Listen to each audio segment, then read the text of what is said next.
गिबि गिबियावनो रंजालि बैसागु फोरबोनि मुङाव लोगोसेयै रङालि बिहुनि मुङाव आरोबाव बिसुवानि मुङाव आङो साफ्रोमबो मानगोनां सिबिजाथाव रायजो राजानिसिम आंनि गोसो गोरबोनि गाहाम हामलायथिखौ बावहरनायजों लोगोसे आं खुलुमबाय। रंजालि बैसागु फोरबो बेयो बर' हारिनि मोनसे आंगो फोरबो। गुबुन गुबुन हारिफ्रा जेरैबायदि आसामाव बे रंजालि बैसागु फोरबोखौ फालियो, थिग बेबायदिनो बर' हारियाबो जों मिन्थिस' हायै समनिफ्रायनो बै समनिफ्रायनो बे फोरबोखौ फालिदों आरो गुबैयै बर' हारिया बे फोरबोआव खालि रंजानाय बाजानायल' नङा, जोंनि बर' हारिनि गासै मोसानाय मुसुरनाय गुबुन गुबुन बिथिंनि आगर फालि गाननानै बे रंजानाय बैसागु फोरबोनि गेजेरजोंनो बेखौ बेरखांहोयो।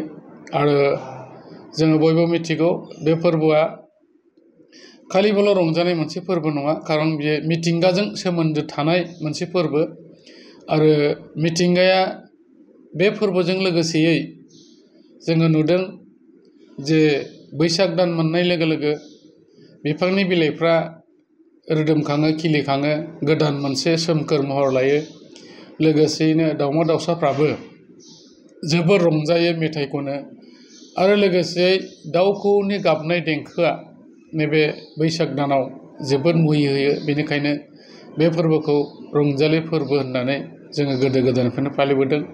आं मिजिंथिदों बे रंजालि फोरबोआ देग्लायनि जे बोसोर, बे बैसाग बोसोर गोदाना जों साफ्रोमबोनि थाखाय मोजां मोनसे बोसोर जाथों।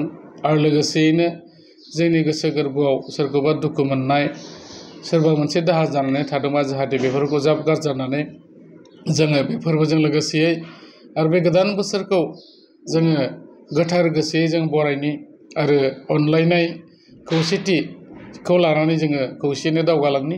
आरो बे फोरबोनि गेजेरजों जोंनि मोनफ्रोमबो ओनसोलाव जाहाथे मोजां थासारिया फैयो बेखौ आं मिजिंथिदों आरो आनान गसाइनाव आं आरज गाबदों। लोगोसेयै बयबो जाहाथे रंजा खुसियै बे फोरबोखौ जोङो फालिनो हायो, बेनि थाखाय बयबो न'खराव गाहाम थाथों, बेखौबो आङो जोंनि आनान गसाइनिसिम आरज गाबहरनाय जाबाय।